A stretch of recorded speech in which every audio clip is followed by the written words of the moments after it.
Yang namanya frugal living itu adalah gaya hidup hemat. Hemat tuh beda loh sama pelit. Kadang orang tuh banyak kepikirannya, oh orang kalau frugal living tuh berarti hidupnya tuh tidak menikmati ya apa-apa pokoknya dihitung. Padahal nggak gitu kan.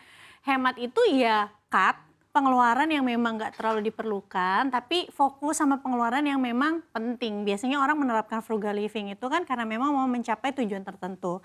Misalnya kestabilan ekonomi gitu ya, atau kestabilan keuangan. Nah untuk tujuan yang kita ingin ini stabil, maka ada nih pengeluaran-pengeluaran yang harus kita singkirin atau kita tunda sementara waktu, seperti itu. Oke, kalau frugal living kan itu kan cara menghemat ya, gaya hidup hemat begitu ya. Ini sebenarnya bisa dikatakan nggak sih hemat secara luas atau memang ada spesifikasi untuk sebutannya memang frugal living? Nah, hemat tuh gini, hemat itu bukan berarti kalau kita beli barang udah pasti harus yang paling murah, gitu ya. Karena biasanya orang-orang yang frugal living mereka akan lihat value dari produk itu. Contoh misalnya ada sepatu harganya 200.000. Memang kelihatannya murah, tapi cepat rusak. Kalau dipakai 30 kali otomatis beli yang baru gitu ya. Betul. Jadi lebih sering beli. Tapi ada sepatu lain yang kualitasnya lebih bagus, harganya mungkin 1 juta, tapi bertahan sampai 1 tahunan, sampai 2-3 tahun gitu.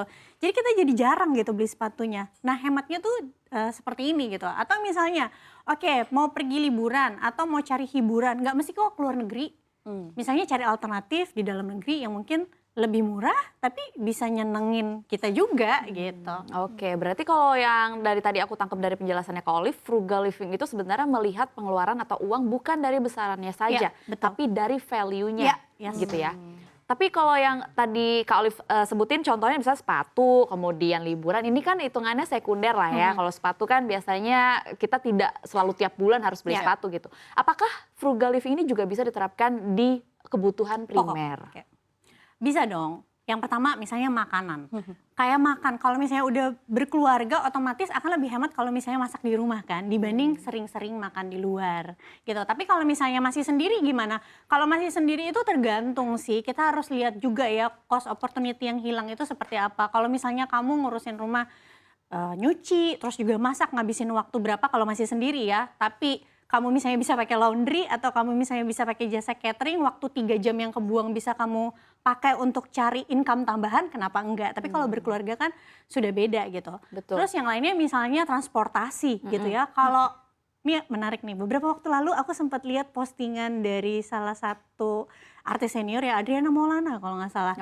Beliau itu ke kantornya naik kereta, walaupun sebenarnya punya kendaraan gitu. Ya menurut beliau bisa sampai kantor kok dengan selamat gitu, dengan uang yang lebih murah gitu. Bisa save kata beliau 40 jutaan setahun, lumayan buat diinvestasiin dibanding misalnya harus macet-macetan di jalan. Atau Kak aku nggak biasa nih kalau misalnya pakai transportasi umum ya nggak apa-apa. Misalnya pakai mobil tapi mobilnya nggak perlu yang nambahin kos. Contoh kalau sekarang udah pakai mobil Jepang yang pajaknya 3 jutaan, nggak perlu kok ganti mobil yang pajaknya misalnya jadi 9 juta. Itu kan nambah kos. Oke, ini menarik ya. Tadi kalau menurut tadi apa yang saya paparkan begitu ya Mbak Olive tadi kan dibilang frugal living itu cocok untuk kelas menengah begitu. Tapi buktinya memang orang yang kaya raya seperti Warren Buffett juga mengadopsi itu. Nah ini sebenarnya bisa nggak sih diadopsi sama orang-orang yang memang standarnya udah tinggi tapi kita memakai cara hidup frugal living?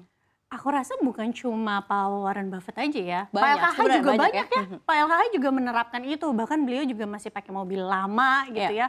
Rumah juga penampilannya juga masih sangat sederhana. Jadi siapapun sebenarnya kelas menengah atau menengah atas bisa sih menerapkan. Tanpa menurunkan standar? Tanpa menurunkan standar itu kan tergantung bagaimana dia dibesarkan dari kecil. Kalau dari kecilnya walaupun dia keluarga konglo, ada loh anak konglo, ada generasi ketiga konglo yang hidupnya apa nih? Konglo tanda kutip nih. Konglomerat beneran maksudnya. Konglomerat beneran yang hidupnya biasa aja, pakai sepatunya biasa aja, pakai bajunya biasa aja. Itu kan udah memang gaya hidup dari kecil ya. Tapi kalau misalnya gaya hidupnya sekarang tuh memang udah hedon, mau berubahnya ya ini butuh waktu ya. Agak sulit.